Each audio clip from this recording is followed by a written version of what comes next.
Greetings, Minecrafters, and welcome to another exciting discussion today for sure on another Minecraft discussion on ACOA Part 7. Why many of us, those of us who grew up in addicted and or dysfunctional homes, are our own worst critics. So my name is Kimberly Quinn, and I am thrilled to have this chat today. And it's interesting because I often have my aha moments, through the whole process of these great, enjoyable discussions myself.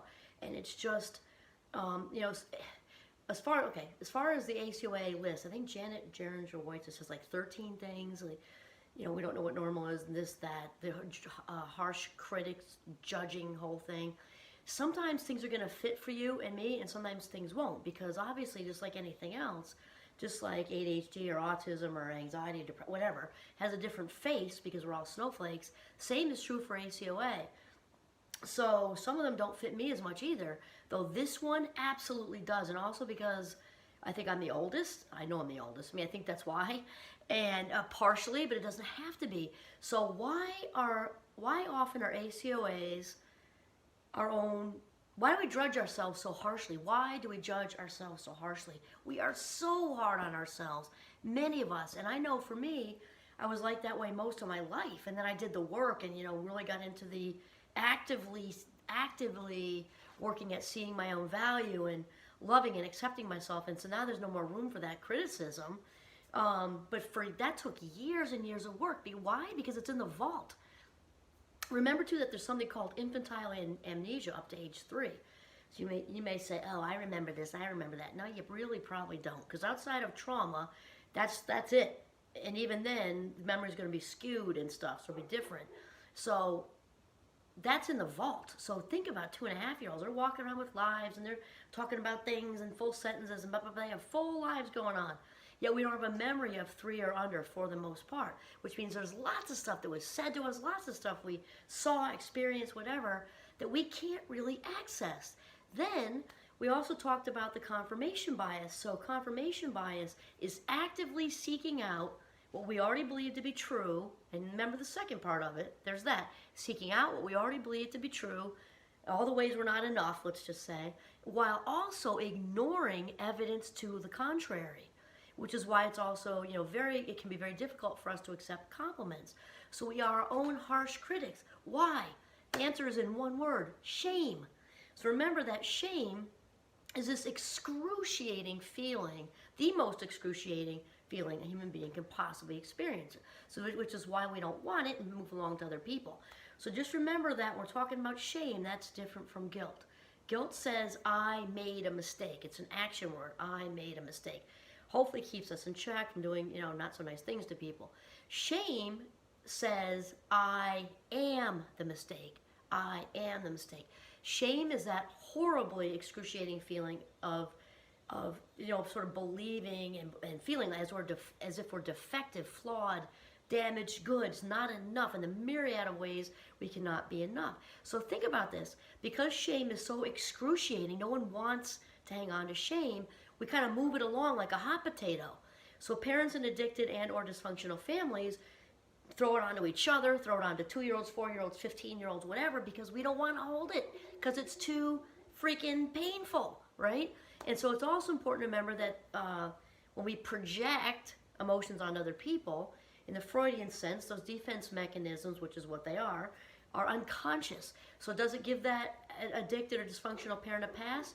No, it doesn't. Does it help to explain it, describe it, understand it? Yes, but they don't get a pass, of course not. So here's the thing. This is the very logical, very simple way to explain why shame is such a horrible cycle. Because it's the spiritual and emotional equivalent of drinking turpentine for breakfast instead of OJ, right? So it's all these seed beliefs of how defective we are on the hard drive, and we're then throwing them onto the other parent. Again, the 2-year-old, 4-year-old, 8-year-old, 15-year-old, 20-year-old, whatever. And so it perpetuates that feeling of the parent just threw their most inner insecurities about all the ways they're not enough, even if it didn't come out that way necessarily, onto you. So now you're feeling not enough, and there it goes, and there it goes, and there it goes. And so it's no big shocker when we ACOAs learn and are conditioned to actively seek to confirm what we already believe to be true about ourselves. We're not smart enough, social enough, outgoing enough, athletic enough, artistic enough, helpful enough, whatever enough. And these become so much a part of our hard drive because that shame is leaking through us like battery acid. So again, it's no big surprise that this is the behavior that that shapes us and then continues on through to adulthood. So remember that the number one with this whole thing, remember, we can't do what we don't know. However, once we become aware, we become responsible. Dr. Dave, that's his quote. So once we become aware, then it's different because since we can't do what we don't know, okay, but once we know better, we then need to do better. So we can become aware of our sort of moving towards, critiquing ourselves and being our own harsh critics. Then what we can do once we're aware is start to catch ourselves and have a mantra, okay? This is not my fault, or maybe it is my fault. Maybe I made a mistake, but I'm not the mistake. I made a mistake, not I am the mistake, okay? And also being able to accept compliments, because another part of the harsh critic thing is we did something great. Maybe we had the idea for a project. We were a team player on a big team. We did 85% of the work because we just rolled with it. Rather than, it's not a genuine modesty when we say, oh no, I really didn't do that much. Oh no, we really shared that idea even if it wasn't true. It's not genuine modesty, or genuine humility is a better word. It's a distorted reality because that's what we're used to. This brilliant idea couldn't possibly be mine because I don't believe I'm brilliant. That's really what we're saying right there.